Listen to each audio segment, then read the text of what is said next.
got booted out of prison 2018. And even though I attained my freedom, nevertheless, being wrongfully incarcerated and your life stolen away from you for 27 years, you for real, you're like, well, no one is acknowledging this. You're out free. Of course, you have your freedom, but it doesn't change the damage that was done to my life. Left off the streets at 19 years old, came back at 46 years old. That's a long time. It's a huge chunk of my life.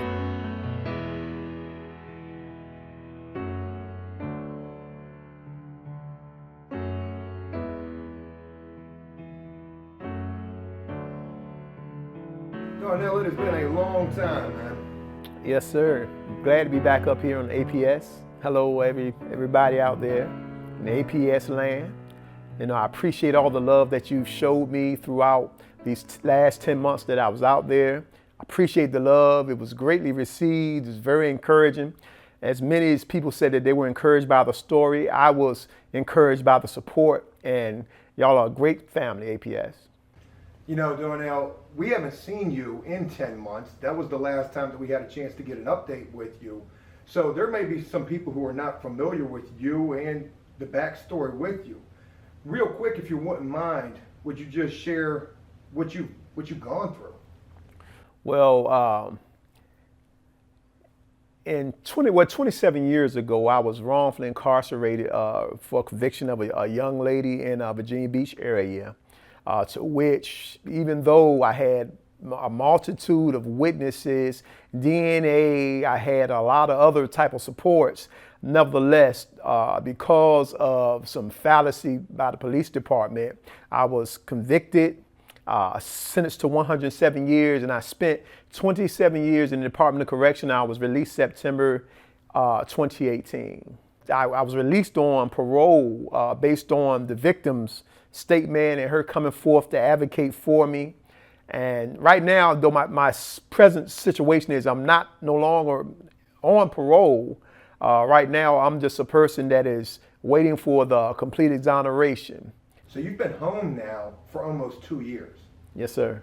And in these 2 years, just to recap a little bit more, you had been home for almost a year when I first saw you on the news, standing in front of your van with your business and talking about what you had gone through. Let's talk a little bit about the business that you have. Well, when I came home, I always wanted my own business, and so one of the things that I started out to do was I said, well, I wanted a car lot, but I know that I also had skills in auto detailing. And so what I did was, after networking with New York Wrongful Conviction Podcast with Jason Flom, they gave me some money to start the business. And so I started the auto detailing business, to which you saw me on the news with. And that business has been great for me. It's been a lucrative business. It's been a business that I can utilize to encourage people. The business is called Redemption Auto Detailing LLC, and we're based out of Virginia Beach. Now, that's not for promotion. That's just to tell you that Redemption Auto Detailing is a story of my life. Even though I didn't do anything to be incarcerated, nevertheless, the redemption is that I had the opportunity to live, the second half of my life as a redeemed man, doing some things that really positively affect people. It was seeing you on the news talking about this that caused me to basically cold call you. And after talking for a little while, we had the opportunity to meet and got the opportunity to first begin featuring you and your story. That was about a year ago. And in the time between, you have been pedal to the metal, really doing and making some amazing things happen. And, talk to us a little bit about what you've been doing for the last 10 months. Well, I had a hyphenated hyphenated title since then. I had been, going up with the help of the Innocence Project in New York and UVA. I had been going up there advocating for the writ of actual innocence laws, to which 2 of those laws were passed. Thank God for that.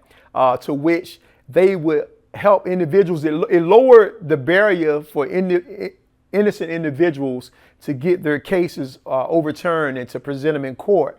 First laws were pretty much insurmountable, right? But right now they brought everything pretty much on a level playing field. So the guys, it opened the door up for guys who want to go through, who are actually innocent in prison, to get their cases overturned. I had been talking on the Senate floor, had never did that before, but talked on the Senate floor, had opportunity to make some friends with some congressmen, some delegates. It's been a blast because I'm very passionate about social justice and about injustice, making sure that wrongs will be rectified. And so this gave me an opportunity to go up there and to see the process of how it is on the House floor, and to talk with those who are there. I guess you can pretty much say that they pretty much run our state and our country because they established the laws. And so I saw that the necessity of us getting involved, vote, going forth and lobbying on, trying to get on the House floor or whatever. There's a couple of things that I want to talk about with what you just mentioned right there. The first being, what was it like for you to be able to get your voice heard, for these powerful people essentially to be listening to you and what you had to say about these very important subjects? I often thought about how, even though I came on shows like Wrongful Conviction, the AfterPrisonShow with you, newspapers, I was thinking that even though a multitude of people heard my story, it just didn't get in the ears of the right people who had the ability to overturn my case, or, the ability to assist me in my exoneration efforts. And so when I went and spoke on the House floor and before delegates and before senators, that really encouraged me that, look, my voice is now being heard by the right people. That was, that had me speechless. That really touched my heart, because I've actually had some of them apologize, for what was done to me. That was something, because, I got booted out of prison 2018. And even though I attained my freedom, nevertheless, being wrongfully incarcerated and your life stolen away from you for 27 years, you for real, you're like, well, no one is acknowledging this. You're out free. Of course, you have your freedom, but it doesn't change the damage that was done to my life. Left off the streets at 19 years old, came back at 46 years old. That's a long time. It's a huge chunk of my life. And so talking to those people, on the House floor and talking to the delegates, to me, that right there, that is an experience that'll ever remain in my mind. That was one of the first times I really felt like I had my voice heard by the right people. Not only getting your voice heard by the right people, which could ultimately help your situation, you're out there speaking on behalf of other individuals who are in all likelihood in a situation like what you went through, and potentially leading to change that's going to help them become free.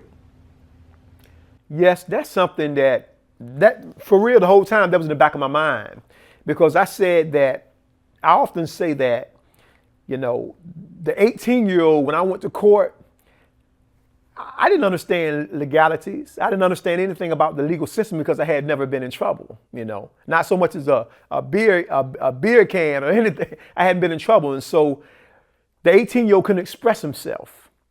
But the 48-year-old who went up there and spoke to the delegates, he could express himself. So I felt like I was advocating for all those 18-year-olds and all those men who were incarcerated wrongfully and who didn't have a voice, who probably would never even get a voice to talk to many people such as senators and congressmen.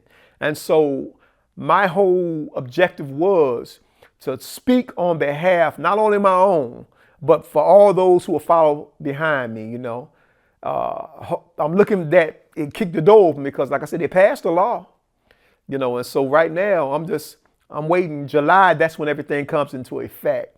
And so I just pray everybody, that is in a situation like mine, utilize those laws, to seek and try to attain your life back. And, I want to speak a little bit on these laws. Talk about, because at first, You mentioned that it was hard for guys to get their case back in the courtroom to stand a chance for a new trial or new evidence or something like that. What exactly changes with these new laws? Well, the laws that I went up there to fight for was for the writ of actual innocence.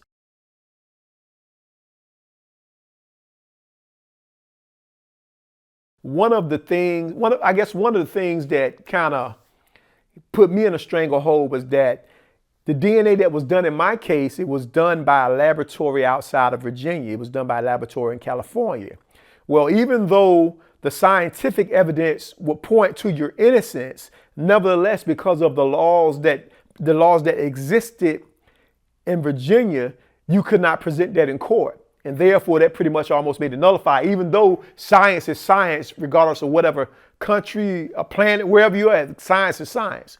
And so the other one was, as far as the time issues, sometimes, people may have been locked up 20 years. And over those years, things kind of, you lose evidence, people die. And so what this does is it creates more of an opportunity for people to present their cases who are innocent right now. And, speaking about the DNA, it was something that I just learned speaking with you this morning.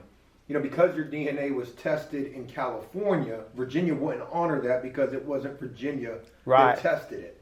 And that's now being changed to where, evidence is evidence. Yeah, that's right. Evidence now is pretty much evidence, regardless. They allow third-party forensic labs to test DNA. And so that's beautiful because, like I said, Virginia, we didn't have the technology available to help those like me. They couldn't even find the DNA. Virginia couldn't even find the DNA on the clothing or whatever that was like locked away over 20-something years ago.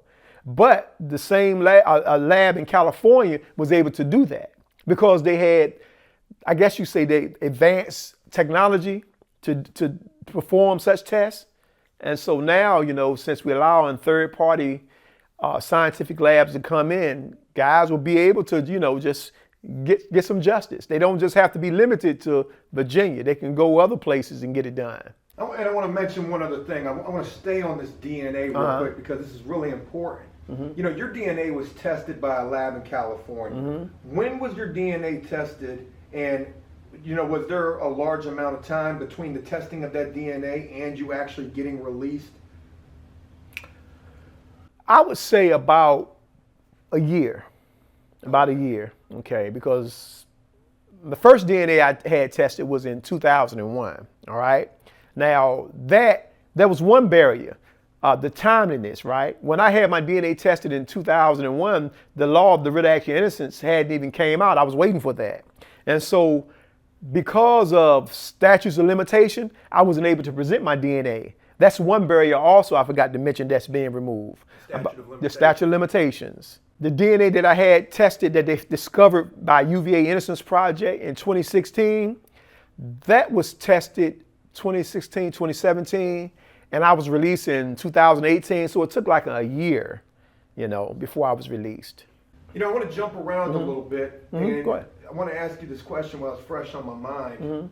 Darnell, you've been home now for almost 2 years. You've been ripping and running with so much positivity, your business, going and speaking, being an advocate. I mean, you've been doing huge things out here, but you're still fresh home after 27 years, almost 3 decades in prison. Is it still a struggle for you? Is there anything that you're still struggling to cope with, possibly how fast things are moving out here, or have you found yourself fitting right in?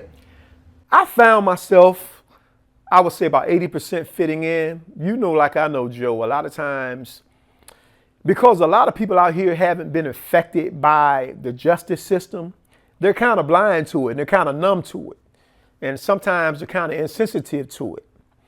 And this is not to knock anybody, but I've realized a lot of times the people that I've come into contact with, they're not aware of all the injustice. Now, because of the situation with George Floyd, a lot of times people are now seeing it more so than ever. And I know they're tired of it. But I find a lot of times, I say 80%, I fit in. The other 20% is that just sometimes people allow life to kind of, I guess they put out their fire, the troubles in life, and to put out their fire, not realizing the beauty of just being free, the beauty of having the rights to go forth and, change your circumstances, right? I came out here, man. I came out here on parole. I came out here limited. I couldn't find employment. Sad about it, I couldn't go anywhere. I couldn't even go to a gym, because all my rights were pretty much, they were taken away from me. Now, granted, now I have the opportunity to go get my rights restored because, like I said, they took me off of parole.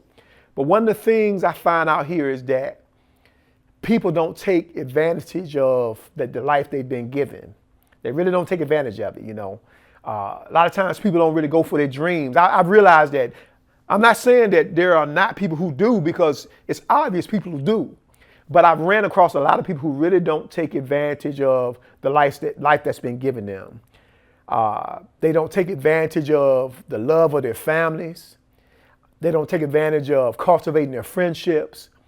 I see people are so preoccupied with things that they don't realize the importance of developing good, healthy relationships.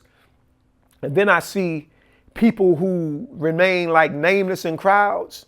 Sometimes people are so insensitive and wrapped up in themselves, they don't see that there are people out here that are so discouraged and so, I guess you could say, feel so hopeless that they're just bypassed, And so my thing is, bro, I would just like to see people be more sensitive to the plights of other people. I really would. Not just the ones that are broadcast out there, because a lot of things aren't broadcast out there. I'm talking about the regular everyday things with your neighbors, your family members, that are maybe distant.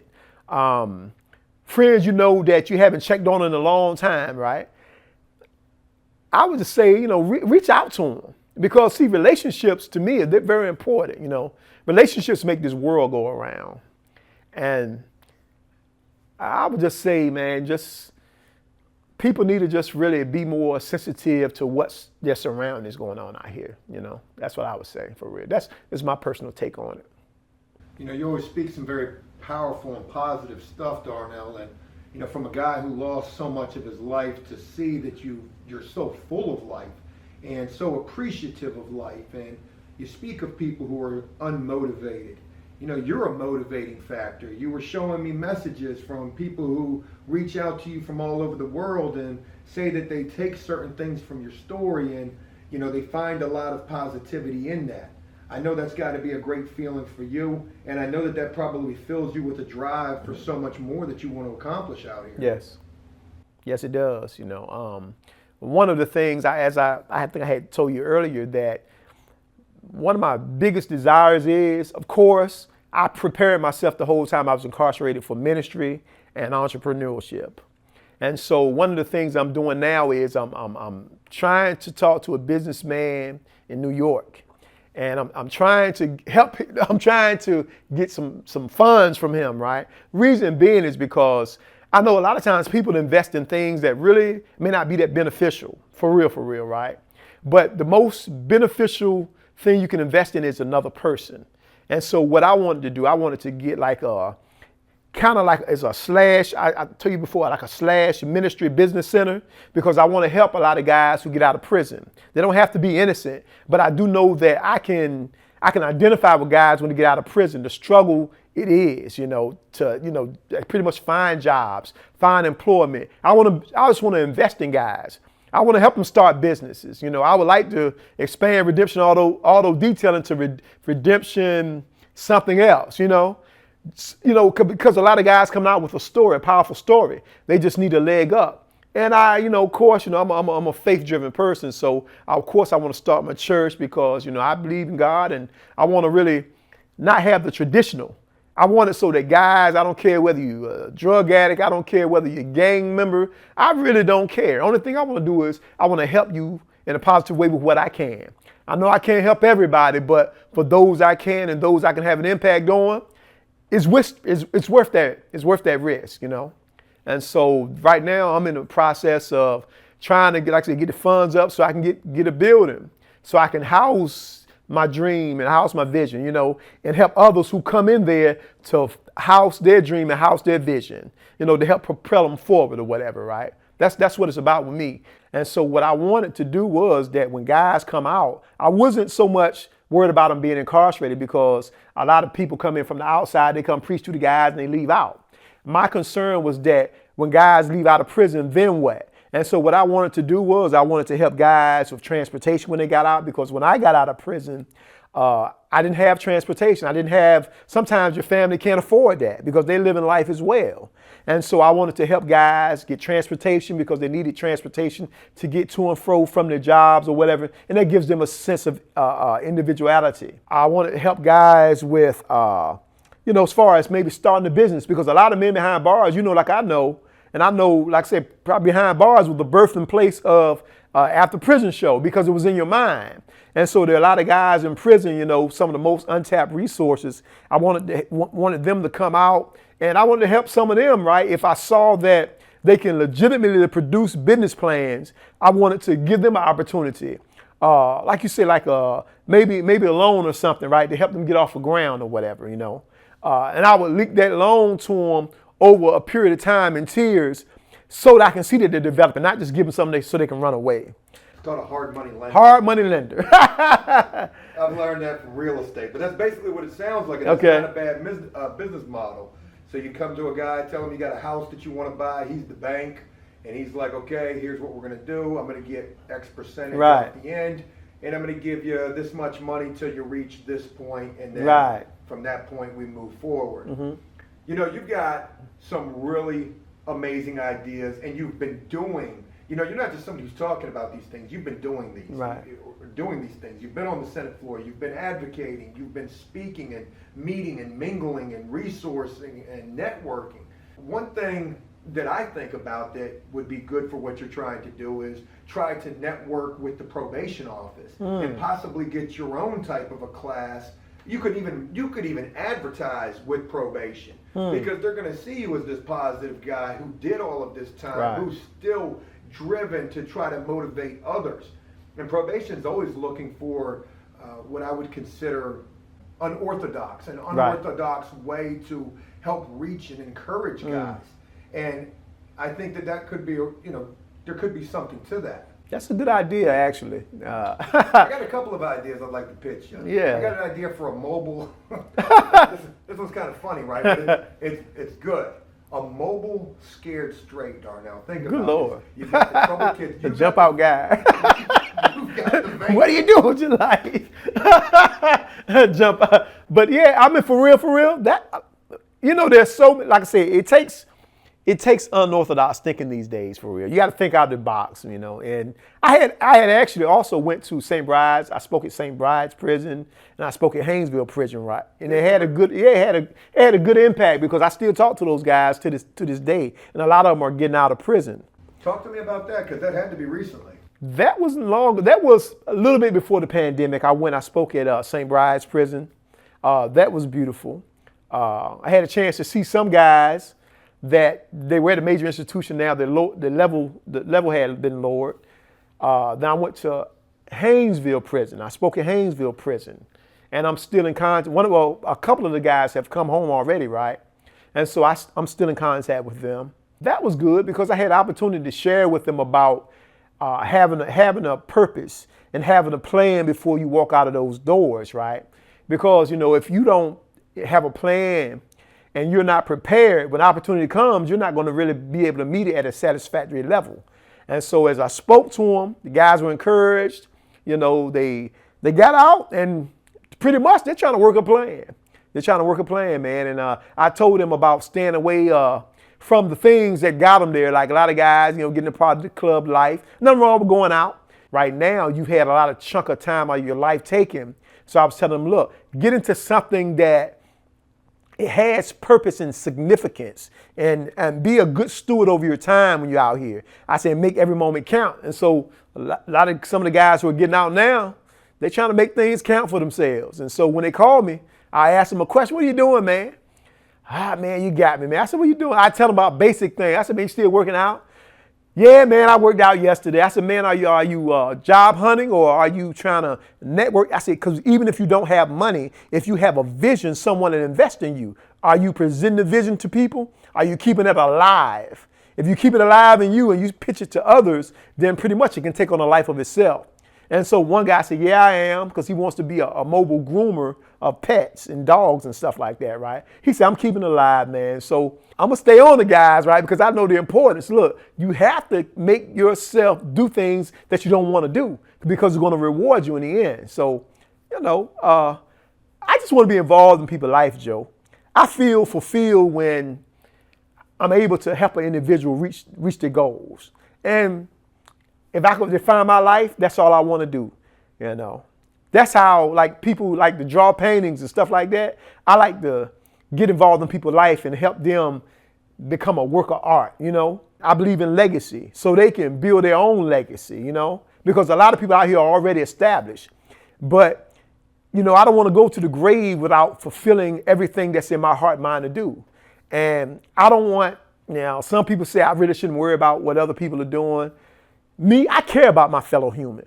So I want to see them reach the top. I want to see every guy I meet, I want to see him win. I want to see every woman I meet win. And so if I can do a little bit to assist them in that, I'm fine. I'm my most frustrated when I can't help people. Just to tell you the truth, man.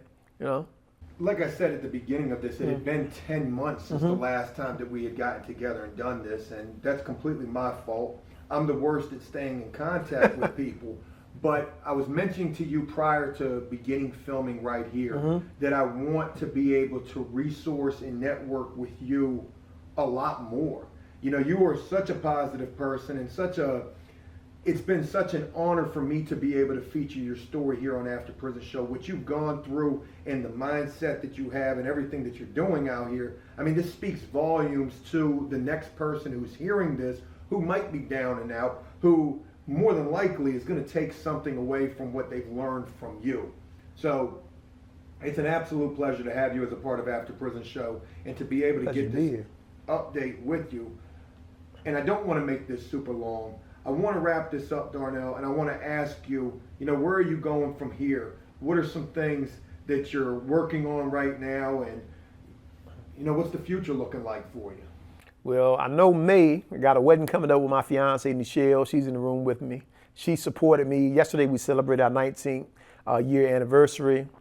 My next goal now is I want to take like a year, and I want to take this year time, and I want to start developing and trying to get this building so I can start this ministry and training center, like I told you, for guys getting out.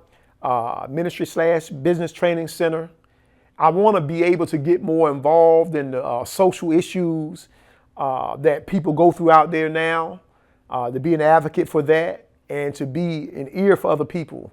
I would love to start a YouTube channel just to be able to daily encourage people, because I know that people are going through, people losing jobs, people are discouraged, people are dying. But, I know the things I went through every I guess you could say every range of emotion you could go through, and I had to come through that.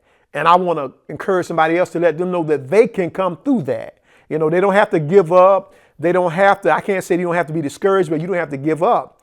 And you have somebody who, if no one else will listen to you, I'll listen to you. And I want to be there daily to be able to do something like that. So I like to start a YouTube channel or whatever, right? I want to be able to mentor people. I'm looking to mentor people, something like I said this year, starting that out, right? Stepping up into that, mentoring people, young men. I know young men out there, they want options. A lot of times young men don't have options presented before them. At least they don't think they do. I want to be another option, if you're in a gang or whatever it is.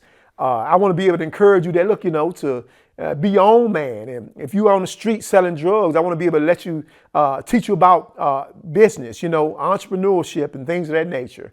I just, like I said, man, I just want to, this year, I want to take this year investing whatever's in me, the resources in me, the intangible things in me, the encouragement in me, use that for a purpose to build other people up, and that's what I want to do this year. That's what I want to do this year. And like I said, I'm right now, because of the pandemic, I haven't been able to get to New York to talk to the guy. I talked to him on the phone, but like I said to myself, even if he didn't invest money, I would still press forward and try to get it done. I'll try to get a grant, do something, but this has to be done. You know what I'm saying? And I want to, like I said, I'm 48 years old now. I want to use this rest of my life building people up. And so that's where I'm headed, Joe. That's where I'm headed, Joe. That's where I'm headed, man. I look forward to being able to work with you in any way that I can. Yes, sir. To help you in any way that I can to reach these goals that you have for yourself, because it's sitting here listening to you talk that motivates me even more. And if you want to start your own YouTube channel, I'll help you do that as well. I feel like that's something that I could definitely help you with. I want to wrap this up, Darnell. Mm-hmm. I greatly appreciate your time on this short notice to come see us and to give us this update. And I'm going to look forward to speaking with you again real soon. Thank you, man. And APS family, I thank y'all for all the love. Look, y'all are the greatest. Y'all are the greatest. Thank you for sticking with Joe. Thank you for all the encouraging comments from before. I want you to know that, like I said, just like you've been impacted by my story, your encouragement has done just that for me in my daily, everyday walk. Just share the little kindness to people. Now, one thing I want to say, Joe, if I can say this, what they call them, trolls. Oh, yeah. I wish I even, not only just on your show, but a lot of stuff about trolls and stuff like that. I know you can't stop that in the world, but if there's some way you can make that less, because you have people going through real issues, and these things are not games. I take it serious. These things are not games. I see it on a lot of sites. People put it on George Floyd sites when families are discouraged. I wish the trolls would stop. Spend your time encouraging people.